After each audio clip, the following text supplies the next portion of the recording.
नमस्कार। नरेंद्र दामोदर दास मोदी, वो नाम जो भारत की सियासत में अजय है। 2014 में प्रधानमंत्री की कुर्सी संभालने के बाद मोदी मैजिक इस कदर पूरे देश में चला कि कई सत्ता के सिकंदर धराशायी हो गए। मोदी के विरोधियों की लिस्ट, हर दिन एक नया नाम ऐड होता है इस लिस्ट में। लेकिन मोदी अपने सियासी दुश्मनों की रणनीति की काट निकालकर चुनाव दर चुनाव जीतते चले आ रहे हैं। गुजरात में जो करिश्मा इस बार हुआ, जो रिकॉर्ड बना, वो सिर्फ और सिर्फ मोदी ही तोड़ सकते थे। अपने होम स्टेट गुजरात को मोदी ने अभेद कैसे बनाया? 27 साल की एंटी इनकम्बेंसी के बावजूद मोदी 156 सीट जीतने में कैसे कामयाब हुए हैं? आखिर कैसे बना गुजरात का मॉडल? नरेंद्र मोदी का माइक्रो मैनेजमेंट का सीक्रेट क्या है? आज दिन भर हम आपको मोदी के पर्सनल स्टोरी बताएंगे। सबसे पहले एपिसोड 1 में नरेंद्र मोदी के साथ काम करने वालों से जानिए कि आखिरकार एक नहीं, दो नहीं, यहां तक कि 100 भी नहीं, 156 सीटों वाली इस महाविजय का बेस आखिरकार कैसे तैयार हुआ। क्या आप सिलाई सीखने के लिए हजारों रुपए खर्च करने के लिए चिंतित हैं? फ्रीडम ऐप को डाउनलोड करें, 40 घंटों का टेलरिंग कोर्स देखिए और खुद का टेलरिंग बिजनेस शुरू करें।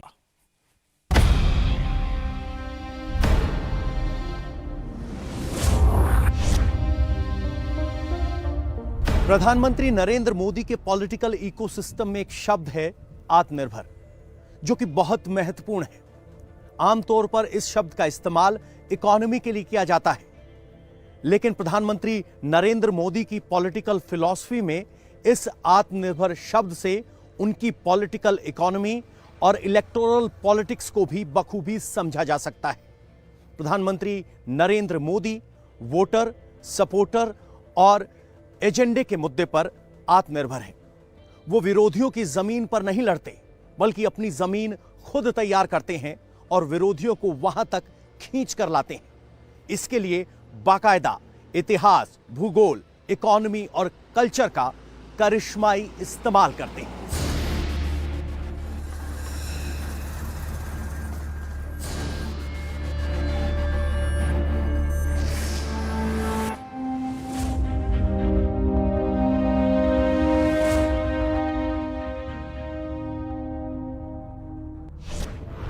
गरीब आदमी जब राजा बनेगा और उसको पूछो कि भी उनकी प्रॉब्लम क्या है, तो वो उसको मालूम पड़ेगा कि हाँ इसका प्रॉब्लम यह है।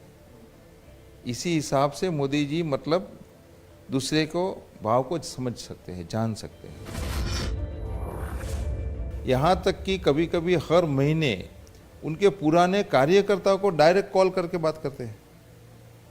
मतलब कि उनका एक कॉल उस कार्यकर्ता के लिए जीवन हो जाता है, संजीवनी बन जाता है। वो हर किसी को साथ में लेके चलते हैं। ऐसा नहीं है कि वो किसी को छोड़ देते हैं, अपने ही खुद की करते हैं। मैं ये कह सकता हूं कि he is having the bifocal vision.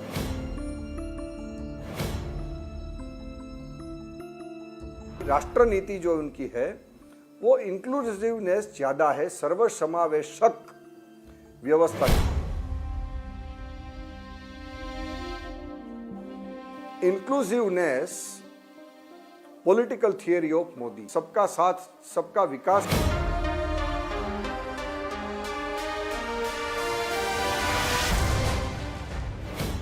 आज की भाषा में या हमारी व्यवहारिक जीवन पद्धति में is not in our good book, is in the bad book वाला जो रहता है, अचानक कोई नाम उठा के वो जैसा भी हो इस काम के लिए वो योग्य है वाला जो उनका एक विजन रहता है। और उसके लिए 1 2 3 4 5 ये मैक्रो माइक्रो दोनों प्रकार का प्लानिंग करके उसको जोड़े रखना। ये मोदी जी ने ही बताया कि हमारा गुजरात इस वक्त किस जगह पर है ये दुनिया को मालूम नहीं, कितना विकास हो चुका है और हम किस स्तर तक पहुंच चुके हैं, ये लोगों को दुनिया को दिखाने का ये मौका है। और इस तरह से मेगा इवेंट का एक सपना शुरू हुआ।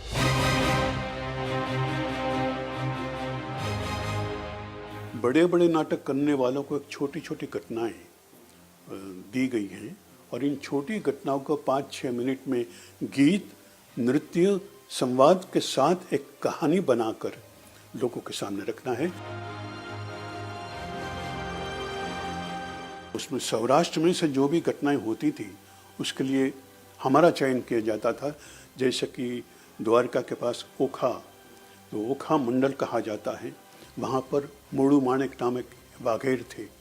उन्होंने अंग्रेज़ों के साथ किस तरह से फाइट की थी उनकी कहानियाँ ली गई। फिर यहाँ ध्रोल के पास एक मैदान है जो बूचर मोरी का मैदान कहलाता है, उसका एक इतिहास है अपना। तो बूचर मोरी की एक कहानी है, उस कहानी को भी मोदी साहब ने कहाँ से पढ़ा पता नहीं, लेकिन उन तक पहुँच गई थी, इतना उनका अभ्यास तो था ही। तो उस कहानी को भी अंजाम देने का जिम्मा हमारे पर रहा। एक तो उनके चेहरे पर जो आत्मविश्वास है वो उनका प्लस पॉइंट है। वो जो कुछ भी कहे लोगों को सच लगता है। ये एक कला है बहुत बड़ी। हमारे ड्रामा के व्यू पॉइंट से देखें तो हम नाट्यकार हैं और नाटक के अभिनेताओं को यही सिखाते हैं कि कॉन्फिडेंस ऐसा बनाना चाहिए तुम्हें कि तुम खुद पात्र बन जाओ, कैरेक्टर तुम में उतर जाए और तुम वो कैरेक्टर बन जाओ। तो ये इस वक्त यूं भी कहा जाता है कि राजनेता तो इस देश में कई हैं, लेकिन राजनीतिज्ञ गिने चुने हैं। मोदी साहब अव्वल राजनीतिज्ञ हैं। जैसे कि चाणक्य को कहा जाता था, उनको आदर्श मानकर पहले से ही वो पॉलिटिक्स में उनका ज़्यादा रस था और उनका विषय भी पॉलिटिकल साइंस था। तो फिर संघ में से उनको जनसंघ में भेजा गया कि भाई आप पॉलिटिकल पार्टी में जाइए और संघ के नाते जो संघ का जो प्रतिनिधित्व है, ठीक है, संघ का जो प्रतिबिंब है वो बीजेपी में आना चाहिए, जनसंघ में आना चाहिए और उसी के आधार पर काम करना चाहिए। इसलिए वो राजनीति में भी आए। राजनीति में भी उनका काम करने का तरीका जो था ना वो भी एक बिल्कुल अलग था। ऐसा नहीं है कि वो आगे बैठ गए, मगर वो कोई चुनाव होगा तो पर्दे के पीछे वो काम करते थे। चाहे पत्रिका निकालनी है, चाहे किसी को बोलने के लिए, चाहे मुद्दा जो देना, पॉइंट्स जो देना पड़ता था, तो वो पॉइंट्स भी नरेंद्र भाई मोदी उस समय देते थे। और मैं बताता हूँ कि नरेंद्र भाई मोदी आने के बाद जो जनसंघ का और बीजेपी का विकास हुआ तो वो मात्र नरेंद्र भाई के कारण हुआ है। कैसे? उनकी जो विचार की दृष्टि थी, लोगों के साथ उनका मिलना, लोगों को पॉइंट देकर अपनी तरफ आकर्षित करना, ये उनके एक अच्छा तरीका हो, जिसको हम बोलते हैं कि जनता की नाड़ जो है ना वो जानते थे। बीच में रहते हुए काम करते थे और सबसे बड़ी बात सबको पूछते थे क्या करना चाहिए। जैसे उनको कुछ आता नहीं है, उनको कुछ मालूम नहीं है और हमें ही उनको बताना है कि क्या करना है, आप समझो। तो सबको ऐसा और जो बात उनके पास इकट्ठा होके आती थी उसमें से वो मक्खन निकाल के उसका उपयोग कर लेते थे कि अब मेरे को क्या चाहिए। ये आरएसएस का गुजरात प्रांत कार्यालय है। यहाँ पर स्वयंसेवक तैयार होते हैं और यहीं पर प्रधानमंत्री नरेंद्र मोदी भी तैयार हुए। अगर प्रधानमंत्री नरेंद्र मोदी की राजनीति को समझना है तो उनके आरएसएस के इस भवन से संबंध को समझना होगा। यहीं पर उन्होंने लगातार बिना छुट्टी के काम करने की यूएसपी को विकसित किया। यहीं पर उन्होंने गुजरात बीजेपी की वो नींव रखी जिस पर आज बीजेपी की इमारत खड़ी है। यहीं पर नरेंद्र मोदी ने 24/7 काम करने का सतत अभ्यास किया, जिसके नतीजे सबने देखे। प्रधानमंत्री नरेंद्र मोदी कोई भी काम करने से पहले उसका सतत अध्ययन करते हैं और उस अध्ययन के बाद आगे 10 साल बाद क्या करना है वो आज ही तय होता है। पहले उन्होंने संघ के अंदर जो कार्यकर्ता हमारे जो स्वयं सेवक होते हैं उनसे मेरे लिए पूरी माहिती लेके रखी थी उन्होंने। सीधा काम उन्होंने शुरू किया ऐसा नहीं है, मगर मैं समझो कि मेरा पूरा बायोडेटा उन्होंने ले लिया था।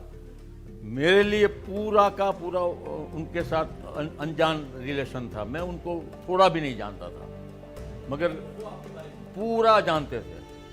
जैसे जन्माक्षर मेरे उनके पास पड़े हुए हैं ऐसे समझ लो, इतना पूरी माहिती उनके पास। नोट्स रखते हुए कभी नहीं देखा, क्योंकि उनका जो दिमाग था ना वही सब छप जाता था, तो वहाँ से पढ़ लेते, वहाँ पे ही लिखते होंगे। सीधी नोट लिखते मैंने कभी भी नहीं देखा उनको। तो उनको मालूम था कि बीजेपी के कौन से कार्यकर किस प्रकार के हैं, किसका उपयोग करना चाहिए, किसका नहीं करना चाहिए, कहाँ पे बीजेपी मजबूत है, कहाँ पे वीक है, कहाँ कांग्रेस मजबूत, मतलब पूरा का पूरा। शायद ऐसा समझ लो मैं भाजपा में होते हुए जो कुछ नहीं जानता था वो भी उनके पास जानकारी रहती थी। इसीलिए काम ऐसे हुआ कि जैसे मैं उनसे सीखता हूं, भले ही उनकी शुरुआत थी। हर किसी मैटर में मतलब कि नॉलेज भी उनका एक काफ़ी वेपन्स है। हर किसी मैटर में वो खुद नॉलेज भी गेन करते हैं। वो नॉलेज गेन करते हैं, कोई ब्यूरोक्रेट उसको मतलब ऐसे बना नहीं सकते कि साहब ये है। वो खुद उसमें डीप में जाते हैं और उसी हिसाब से ब्यूरोक्रेट्स हो या कोई भी उनकी सरकार हो या उनके पार्टी के कार्यकर्ता हो, तो हर एक बात में तो उसको मानते थे कि अगर मोदी साहब ने बोला है तो उन्होंने अभ्यास किया होगा, और अभ्यास करने के बाद उन्होंने किया है तो हम अगर कमिट करेंगे तो करना ही पड़ेगा। अदरवाइज उसको मालूम हो जाए कि आपने कमिट किया और नहीं किया, और फिर आपके लिए उनका द्वार बंद हो जाएगा। इस वक्त मैं गुजरात की राजधानी गांधीनगर के महात्मा मंदिर में हूं। ये एक ग्लोबल कन्वेंशन सेंटर है जहां एक ही छत के नीचे विश्व स्तरीय सुविधाएं हैं और बड़े से बड़े विश्व स्तरीय आयोजन यहां हो सकते हैं। लेकिन यह इलाका शुरुआत में सुनसान और अविकसित इलाका था। अधिकारियों ने इस कन्वेंशन सेंटर के लिए गांधीनगर के व्यस्त इलाके में जमीन दी थी, लेकिन जब नक्शा तत्कालीन मुख्यमंत्री नरेंद्र मोदी के पास पहुंचा तो उन्होंने नक्शे को देखकर सोचा और कुछ देर बाद एक सुनसान जगह पर गोला बनाते हुए कहा कि महात्मा मंदिर यहां बनाइए। जब महात्मा मंदिर इस इलाके में बनेगा तो इस इलाके का विकास भी होगा और एक ऐसी स्काईलाइन बनकर तैयार होगी जो अपने आप में गांधीनगर की तस्वीर बदल देगी। और उसके बाद न सिर्फ ये विकास होगा बल्कि इससे जुड़ा हुआ पर्यटन भी बढ़ेगा, क्योंकि इसके बाद जो सेंट्रल विस्टा तैयार होगा वो पर्यटकों को अपनी ओर आकर्षित करेगा। उसके बाद एक जुमला शुरू हुआ कि अगर मोदी ने कहा है तो कुछ सोच समझकर ही कहा होगा, और नरेंद्र मोदी की इसी सोच समझकर किए गए फैसले वाली बात के बाद उनके हर फैसले में सोचने लगे कि मोदी ने कहा है तो सोच समझकर कहा होगा।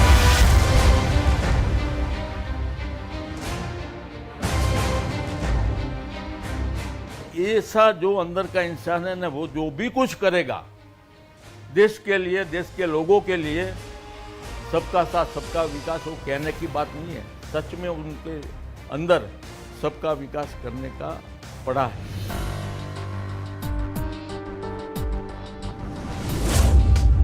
वैश्विक स्तर पर आज चिल्ड्रंस यूनिवर्सिटी एक जर्मनी में एक जगह है। गुजरात में, भारत में चिल्ड्रंस यूनिवर्सिटी जो अपना बच्चा माता जी के गर्भ में रहता है, गर्भ संस्कार से लेकर उनके प्रारंभिक शिक्षा, ये बात कौन सोच सकते हैं। वो कोई चाइल्ड साइकोलॉजिस्ट तो है नहीं, फिर भी एक मेरे राज्य में चिल्ड्रंस यूनिवर्सिटी होनी चाहिए।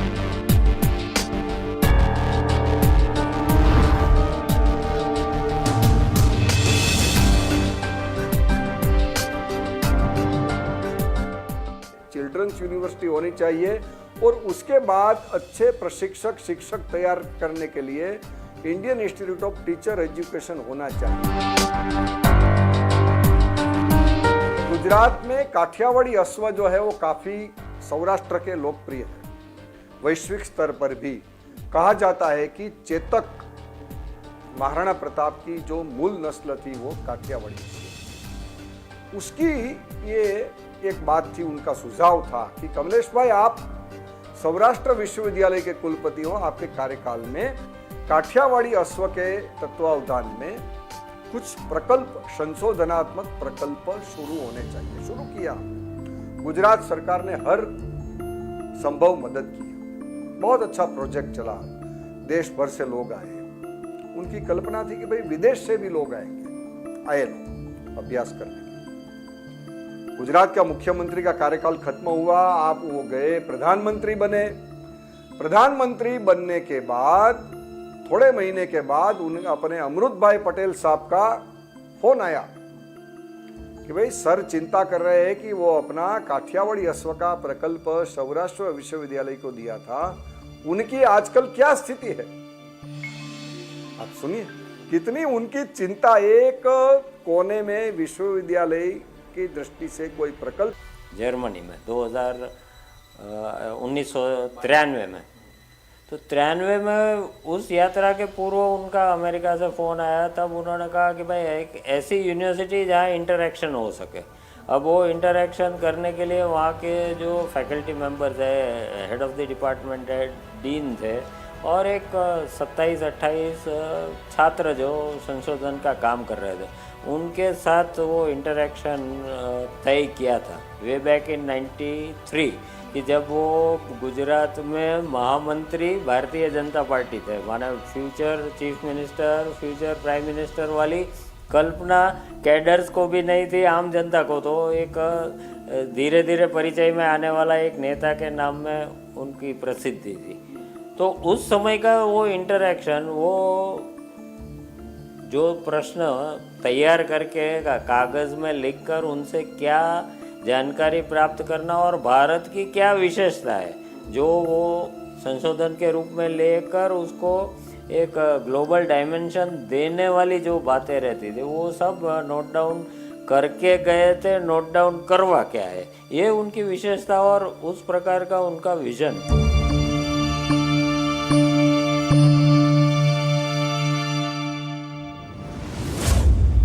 93 में जो इंटरेक्शन हाइडेलबर्ग यूनिवर्सिटी में उन्होंने हाईलाइट जो पॉइंट्स किए कि भारत माने क्या, तो भारत को जानो, भारत के बनो।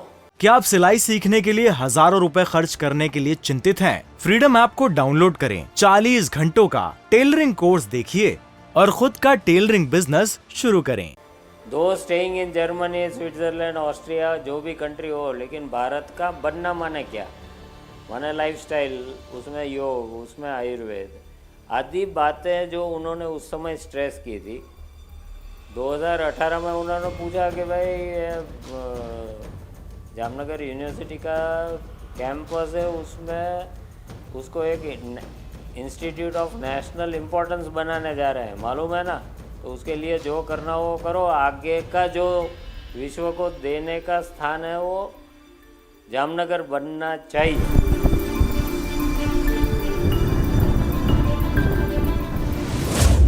तो यही बात है कि भारत क्या कर सकता है, विश्व को क्या दे सकता है, उसकी क्षमता, जिसको हम नॉलेज साइंस कहे, ज्ञान संपदा कहे, उसको आज के रूप में कैसे प्रस्तुत करना, वो वाली बात, इसके कारण वो इजीली एक्सेप्टेबल और उसका इम्पोर्टेंस वो वैश्विक फलक पर वो प्रस्थापित कर पाए। इंडिया टीवी हर वक्त हर जगह डाउनलोड करने के लिए सर्च करें India TV news Google play store या ऐप स्टोर पर।